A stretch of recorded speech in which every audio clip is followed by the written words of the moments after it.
We have mostly everybody on. So hello and welcome everyone to another social hour. Can't believe it's already been 1 month into 2021 almost. Like I just feel like it's flying by so quickly. Today we are excited to have Amber from Upserve by Lightspeed with us to share some 2021 trends and predictions with us. So before we get started, I know it's been a while since we've done one of these, or maybe you've never joined one before. So I just wanted to give everyone a refresher or some housekeeping things. We design these social hours to be an interactive forum, so we really encourage discussion and sharing.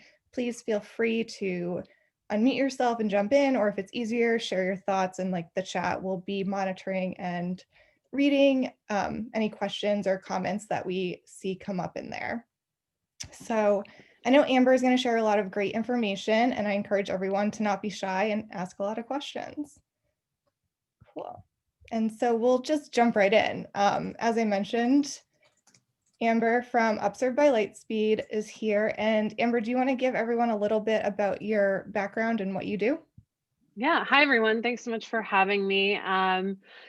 We were just acquired by Lightspeed at the very tail end of 2020. So Upserve is now Upserve by Lightspeed. For those of you who don't know us, Upserve is the all-in-one hospitality tool for managing a restaurant with key insights to improve your business. So we provide restaurant point of sale, and lots of other restaurant hardware tools, but we also provide really key insights in terms of who your best guests are, what your highest performing menu items are, and which menu items bring guests back. So it's, everything you would expect from a restaurant POS, but with all these additional key insights added in.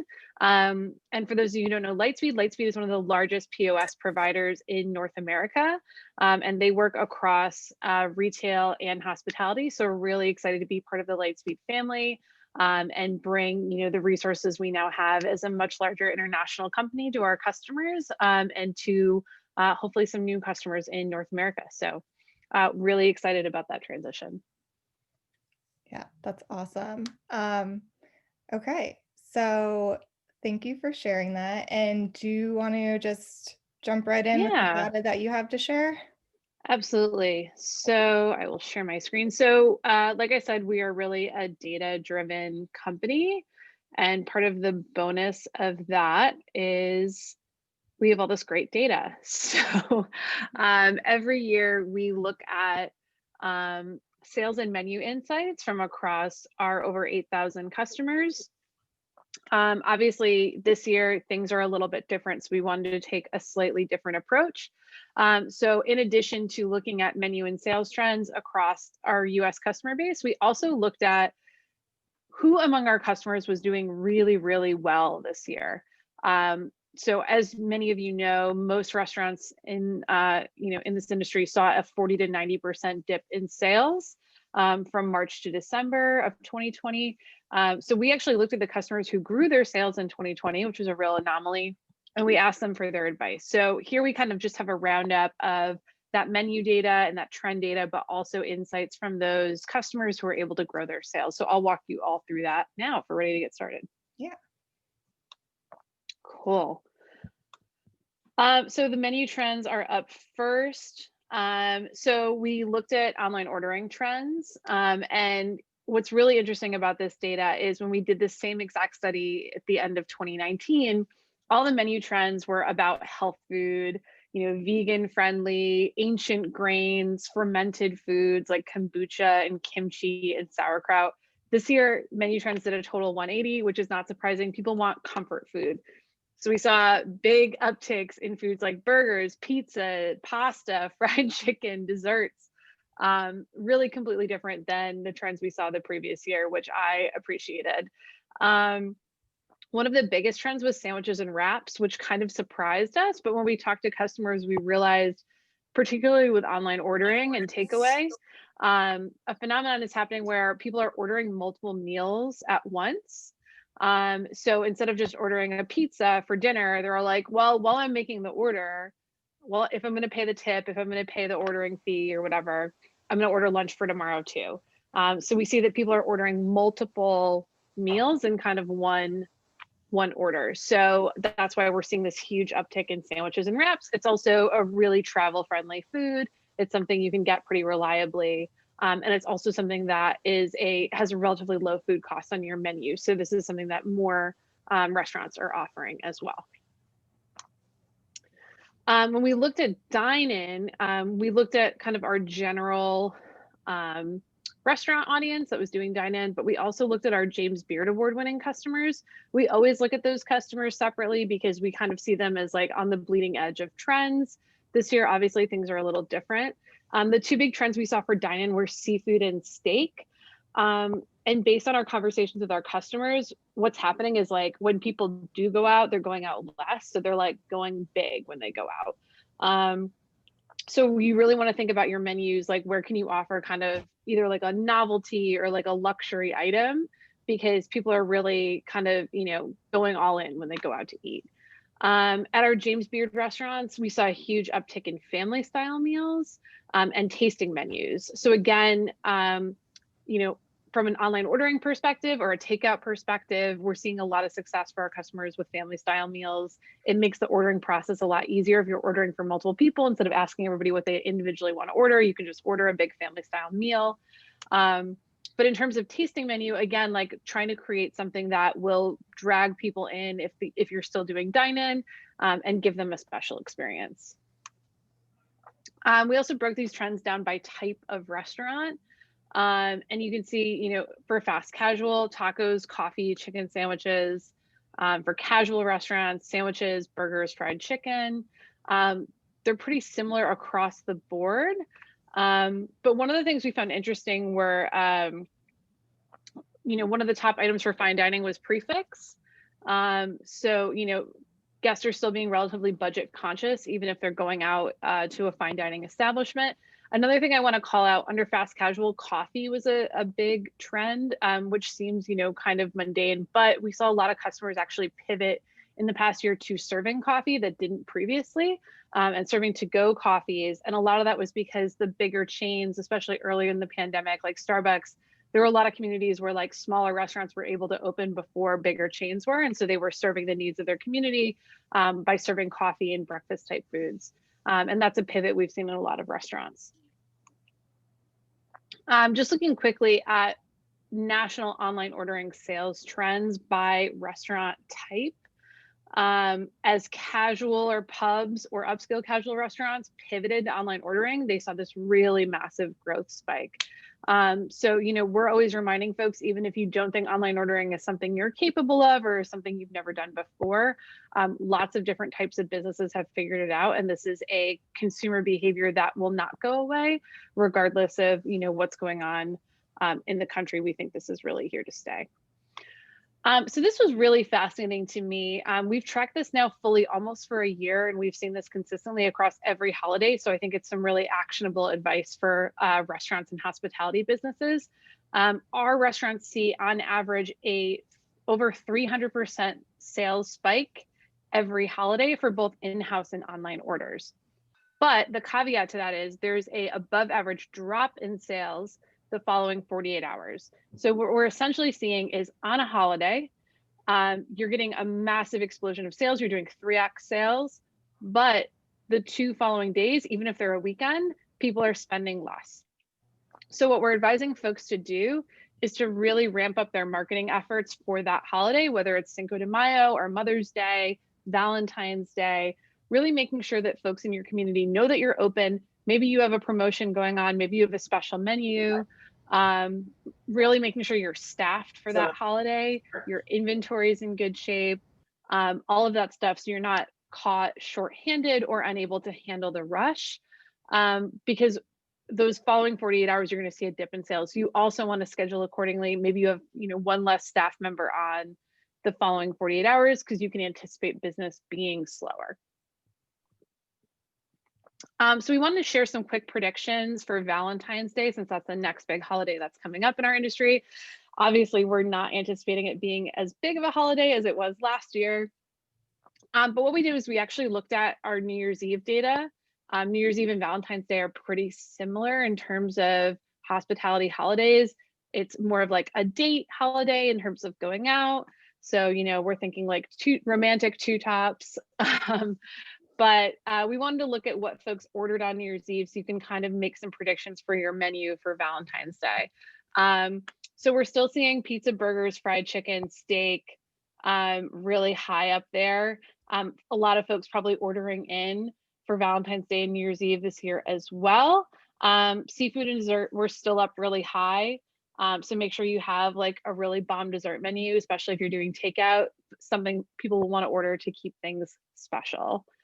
Additionally, we looked at alcohol sales. Obviously, champagne is a big one on New Year's Eve, as is tequila and vodka. People are doing shots. But one of the things we wanted to call out was the trend around sake and brandy. That's a new thing that we're seeing across our restaurants. So maybe something to work into your cocktail menu, or if you're doing to-go cocktails, adding some sake mixed drinks or sake options would be a good call. Also, a pretty large uptick in cider sales. So another thing to consider if you're reworking your to-go menu or your in-house beverage menu. Okay, so we talked about this a little earlier, but we spoke with 10 customers who were able to grow their revenue in 2020, some of them up to 188%. And we just asked them, what did you do differently? And all of them, no surprise, there were no easy levers to pull. These people hustled hard last year. But I thought some of the insights that they had were really interesting. So a big one was online ordering, right? And that's, pretty obvious, but it was really about not just having an online ordering strategy, but really committing to it. So running your online ordering operation with as much dedication and oversight as you would your in-house restaurant. So, Matthew Oliver at House of Oliver, he said that having online ordering up really quickly allowed them to be discovered by a whole new audience of people who, now that they were starting to open up, we spoke to him in June, they were, bringing those customers in for dine-in. So that's a great opportunity too, right? Like if folks are discovering you through third-party apps like Uber Eats or Seamless, you have an option to remarket to them to get them to be in-house customers when that option becomes available. And, a lot of these customers also said, we don't know how reliable our dine-in revenue is going to be over the next year. So we really wanted to make sure that our online ordering was really smooth, really seamless, really easy to use. And advertising that really heavily on their social channels so that customers knew that it existed. I'm going to do a small pitch. We have an advanced online ordering course next week. If you head over to upserve.com, you can find out details about that. But we are doing an advanced online ordering webinar next week. Upserve also offers free online ordering for a year. I'll talk a little bit more about that at the end. Creative and dedicated marketing strategies were another one. This again might seem like a no-brainer, but this is really the time, if marketing's been something that you put on the back burner, or you only spend a little bit of time each week on, to really rethink that strategy. Asmin Cirilas at Casamia Latin Cuisine, his advice was to reach out to every single person that reviewed them, even if it was a 2-star review, so he could know where the weak links were in his restaurant, and make sure that every customer felt like they were going above and beyond to make that experience right. It's really difficult, especially if you're only doing online ordering, to bring that level of hospitality through that experience. So I think that was a really, really important tip. Naya White at The Retriever, they were able to grow their sales almost 100% last year, and they did that by changing up their offering every week. They really wanted to make sure they were offering something new and keeping customers engaged, and announce everything through social media. And then Matthew Oliver at House of Oliver, again, he had a lot of really creative strategies for getting his business on the local news, which I found really, really clever. They did everything from, announcing partnerships with other restaurants to, they did a paint and sip night. So they worked with like a local paint and sip business to do, a little paint and wine in a package with a dinner. So every time they had these new partnerships, they pitched it at their local news station. He also did an initiative where, there was around Halloween, some people weren't sure if they, wanted to do trick-or-treating in their communities or not. So he offered free signs with their takeout orders that said, this house is doing trick-or-treating, or this house isn't doing trick-or-treating.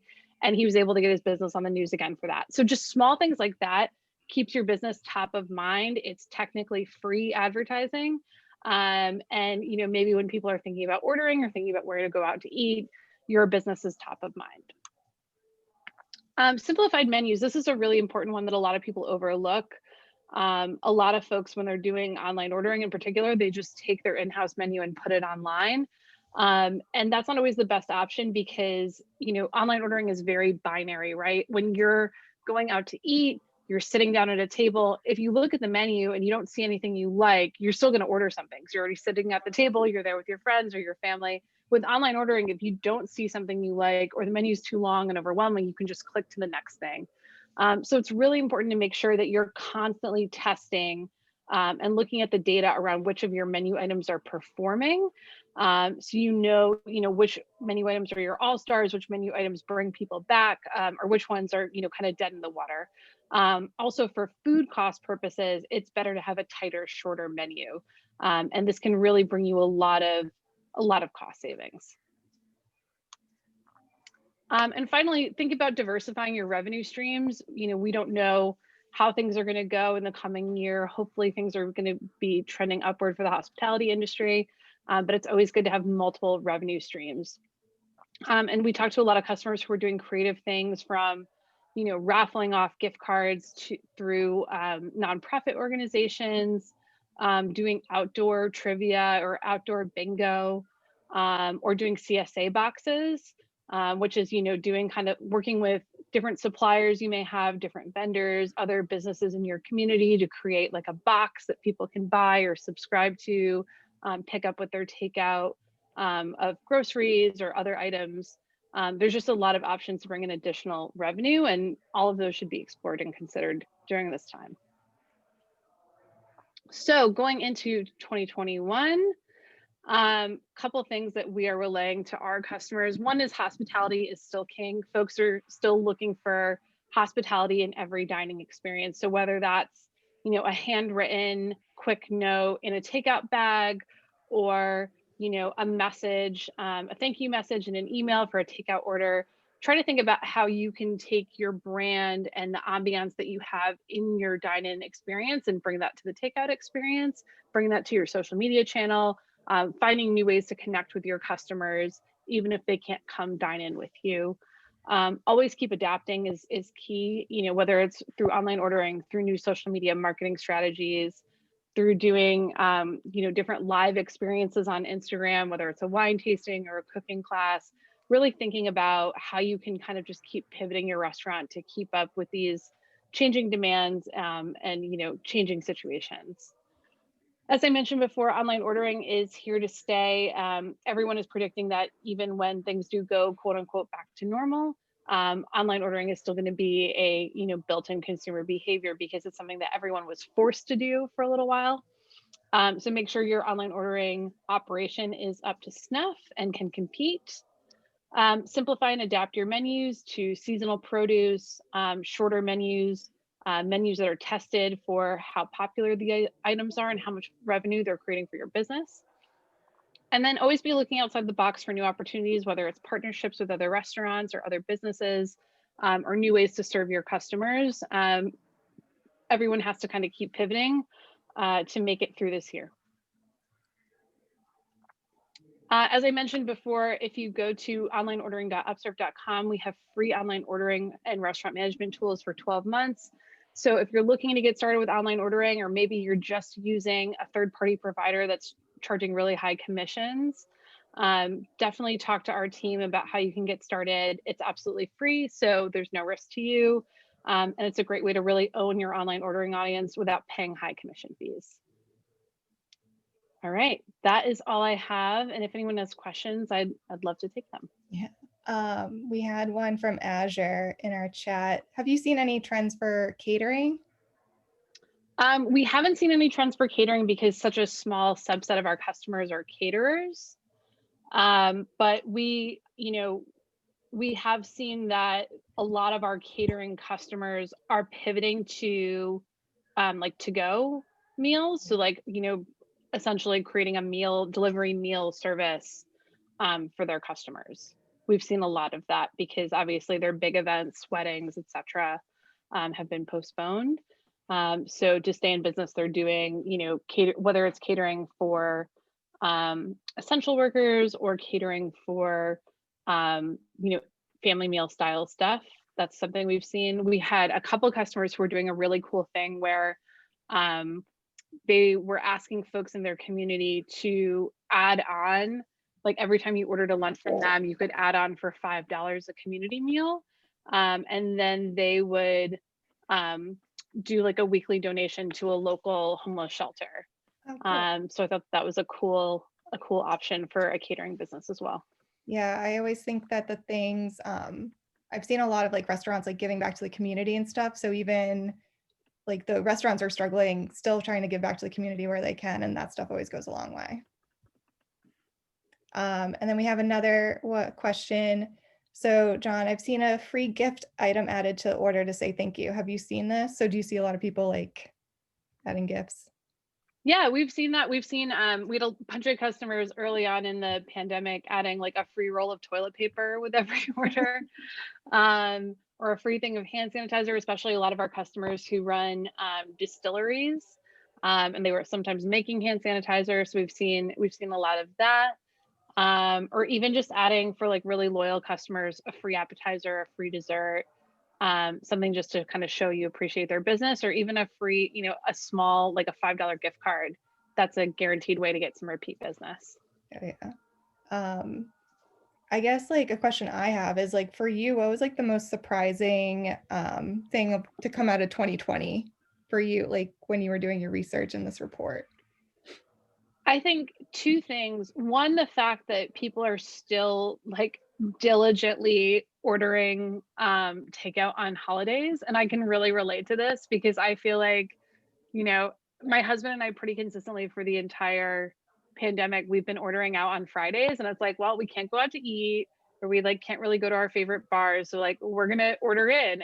And we're seeing that with holidays too. Holidays used to be, especially Mother's Day, Cinco de Mayo, Labor Day weekend were all like big holidays for restaurants, and we're still seeing that revenue come in.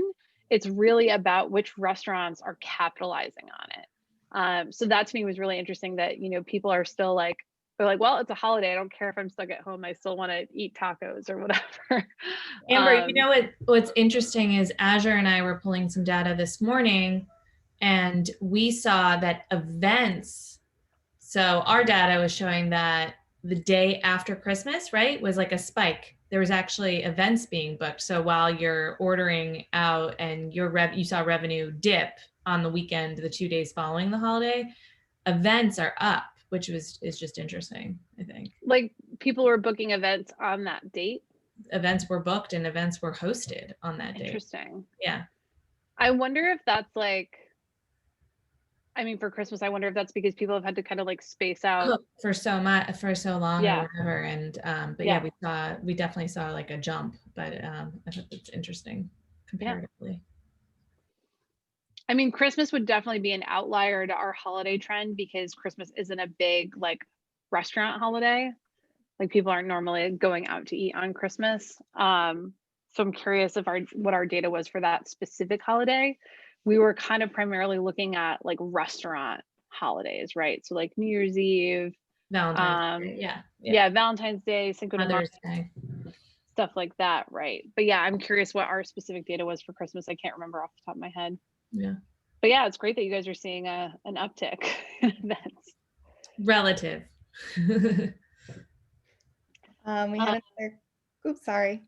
Oh, sorry. I was just going to read the question. Is that what you were going to do? Yeah, but you go for it. Are you seeing a lot of first-time customers, or is it more loyal repeat customers? So we didn't look into this. We have over 8,000 customer locations. So we weren't kind of looking at this on a macro level. But what I will say is we know from our data that repeat customers spend more money. And also there was a Harvard study done a couple of years ago that shows that it's much more expensive for restaurants to acquire new customers. And I think this is true for almost any business, but it's more expensive to acquire new customers than to retain the ones you have. So we always encourage folks to, especially when it comes to online ordering, to really incentivize repeat orders, whether that's, doing promos that are just for people that follow you on social media, or promos that are just for folks who are in your email list, to make sure that, those folks are constantly top of mind and constantly being incentivized to reorder. Additionally, we've encouraged people to, if you have a third-party ordering setup and online ordering setup on your own website, you can make the prices higher on the third-party site and use the copy there to encourage people to order directly from you. But then also, if you do get orders through third-party sites, you should be targeting those people directly and say, hey, our prices are actually cheaper on our website, and if you order again, we'll give you like a 10% off promo code or something. So really make sure that once you acquire those customers through Seamless or Uber Eats or any of those third-party platforms, that you're converting them to stay your customers. Amber, I had a question about outdoor dining. So I'm in New York City and we can't eat indoors. That's been taken away for a couple of weeks. And so everybody's got these little sidewalks, adjacent shacks, and some are more successful than others at being heated. But you should have seen the burning memes I thought today of all. Oh yeah, I love that. New York restaurants. That's great. And I've tried, as much as possible to eat outdoors. I sat right next to a heater with the flame the week of Christmas, and it wasn't very warm. But what are you seeing as far as restaurants investing in their outdoor spaces? I mean, it's not easy to do in the winter, but are you seeing restaurants planning ahead for when the weather gets warming and like really getting into it and offer these outdoor dining spaces? Yeah, I mean, it's a great time to be in the outdoor heat lamp business. We've heard mixed things from customers. We've heard a lot of customers say, we've been meaning to overhaul our outdoor space, or we've been meaning to update our outdoor space, and this just forced us to rip the Band-Aid off. We have a lot of customers that have gone fully outdoor, even though that was maybe something they never offered before. But we have a few customers who are using transitional space. And what I mean by that is a lot of cities have kind of said like, oh, hey, you have to give this restaurant leeway, whether it's using street space or sidewalk space, or in some case, like the parking lots of other businesses like banks or grocery stores. So a lot of those folks are in limbo because they don't want to invest a ton in infrastructure that like post-pandemic they may no longer have access to. So unfortunately, a lot of restaurants are kind of in a bind because those folks are like, well, I want to provide an amazing outdoor experience for my customers, but I don't want to invest in something that's going to be taken away from me. So a lot of those folks are actually looking for new locations, which I thought was really interesting. Because as unfortunately, a lot of businesses go out of business, there's new retail options available to folks who are still in business. So that's what I've heard, is that people are either investing in their outdoor space or they're looking for a new location that has more outdoor space, because that's another consideration, is that folks like dining out, especially if the weather is really nice. So that's something that they're going to want to continue to do in the future, and that's an expectation they're going to have from businesses. Yeah, definitely. I'll open it up to the group again if anybody else has any questions for Amber. I have a question. Do you have any data on the distance of people will order from? So is it 5 miles, 7 miles? Is there any data in terms of how far they'll order from? We don't have data on that, but what we do, that's actually really interesting. What we do have data on that we've seen is in 2019, our customers were primarily doing online ordering in urban areas. And the largest spike in online ordering in 2020 was in the suburbs. And the reason for that is pretty obvious, right? A lot of restaurants that didn't offer takeout previously or delivery because there was no real appetite for it, no pun intended, are in the suburbs. And I talked to a lot of restaurant consultants as well. We work with a lot of restaurant consultants, and all of them are telling me that any customers who are doing expansions are all looking at suburban locations for those expansions, because now that folks are commuting less and more folks are home, there's less foot traffic in the city, there's less of a customer base in major cities. and they're directing those dollars and those investments back into the suburbs where they have guaranteed people, because people live in those houses and live in those areas, whereas those populations are kind of dwindling in more urban areas. But yeah, I think that, you know, folks will drive pretty far. I drive regularly 20 to 25 minutes each way for takeout where I am in the Hudson Valley. So I think that, you know, having a delivery option is great, or maybe considering expanding your delivery options if the ROI is there. But yeah, we are seeing a huge uptick in suburban delivery and online ordering across our customer base. I'll say as a customer who lives in a large city and doesn't have a car, I definitely look at delivery times. If I look at one place and the tacos will be at my door in 30 minutes and the other place is saying an hour, I'm ordering from the quickest place.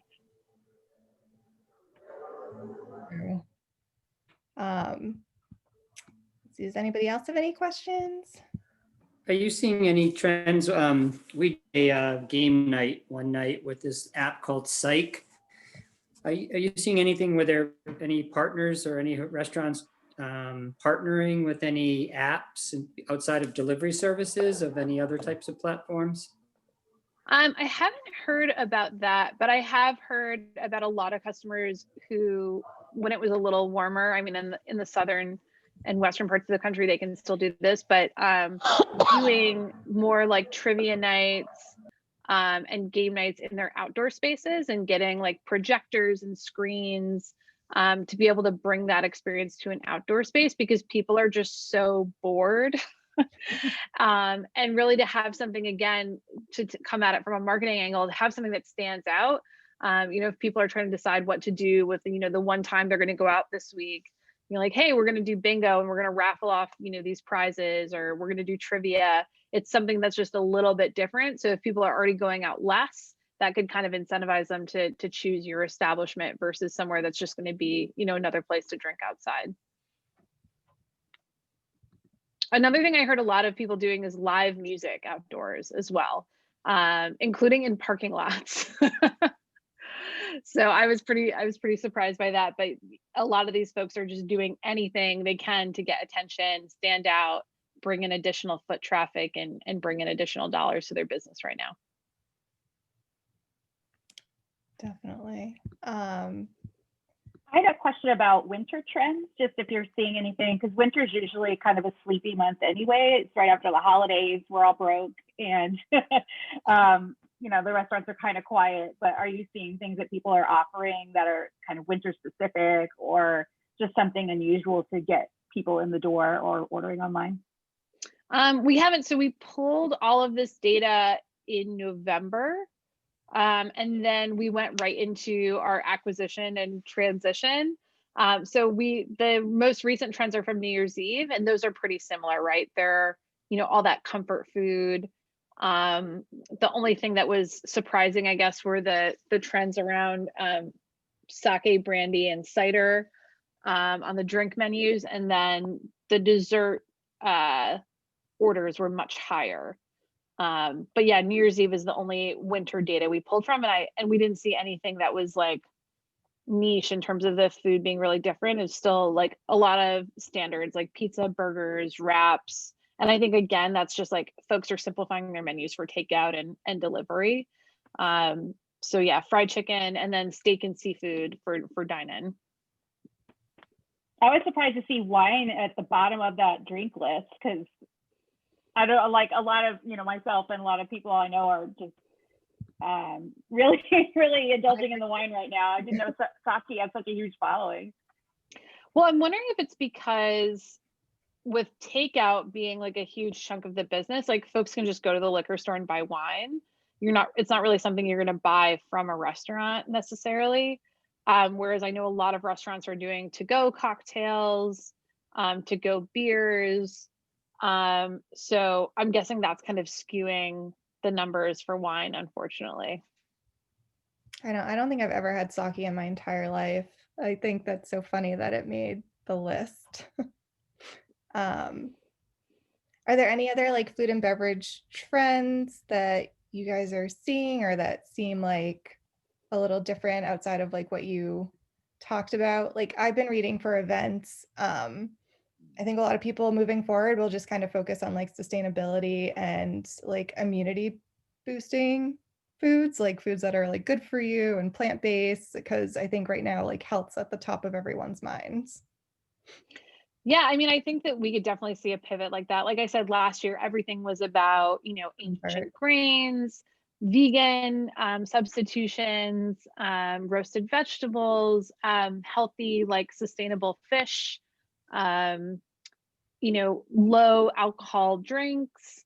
So I think we're going to kind of see a snap back to that. I think a lot of people, have their like quarantine 15 and they're kind of like snapping out of it. They see like the light at the end of the tunnel.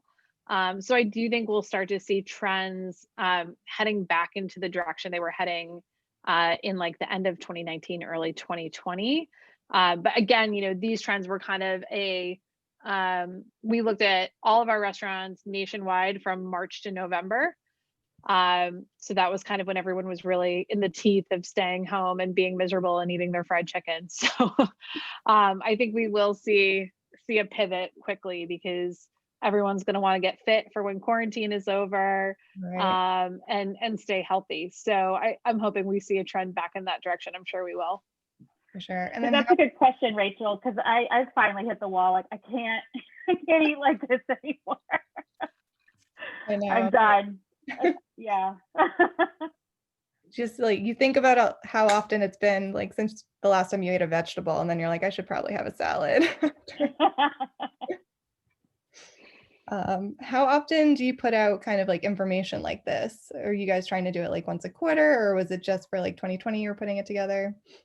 So we normally do this like big menu trends roundup annually. Mhm. But we have been since the beginning of COVID, and like early on in the pandemic, we were tracking online ordering trends kind of on a month-to-month basis, because at that point, like everyone was really, trying to get their online ordering up and running and trying to figure out what to do. So we were tracking those sales trends and that business case. But yeah, we do new kind of like data stuff pretty regularly. We have a new Valentine's Day ebook that's coming out next week with some tips and menu suggestions for Valentine's Day.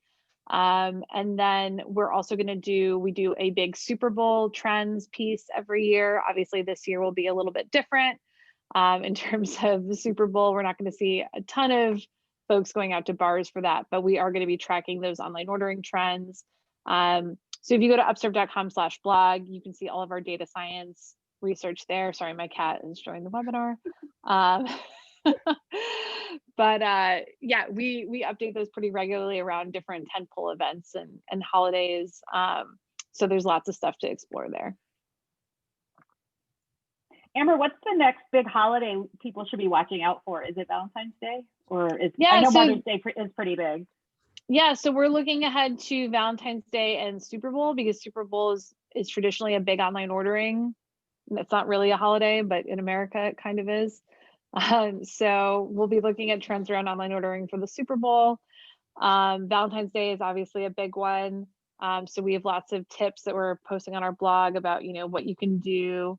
Yes, I'm going to be on the Triple Seat podcast to talk about Valentine's Day trends.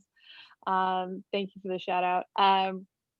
Yeah, so we're looking ahead to Valentine's Day right now. And then Super Bowl, which is right before Valentine's Day. And then normally we'd be looking ahead to, seasonal menus for the spring. But we'll also probably be looking at, outdoor dining best practices as the weather starts to get warmer, and menu advice for seasonal transitions, outdoor dining, stuff like that. Awesome.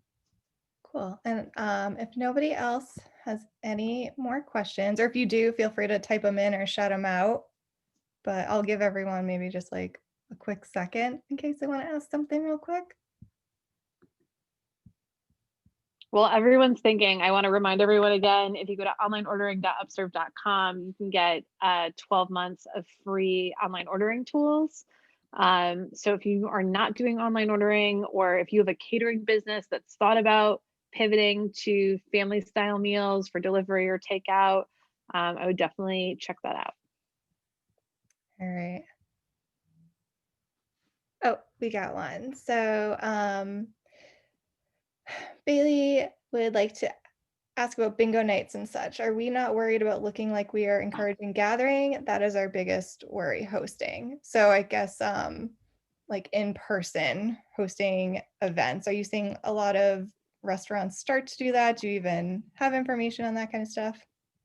Yeah, Oh, so and the examples I have is, folks it's the same as dining, right? They're doing tables 6 feet apart, all the same precautions you would have for dining. So I think, what your best bet there is to reassure everyone, whether you're promoting it through social media or through email, that the same guidelines will be in place to keep everyone safe. It's just something a little bit different to offer during the dining experience, but the same rules apply. If you're not eating, you should be wearing a mask. If, you should be seated at your table at all times. If you get up from your table, your mask should be on.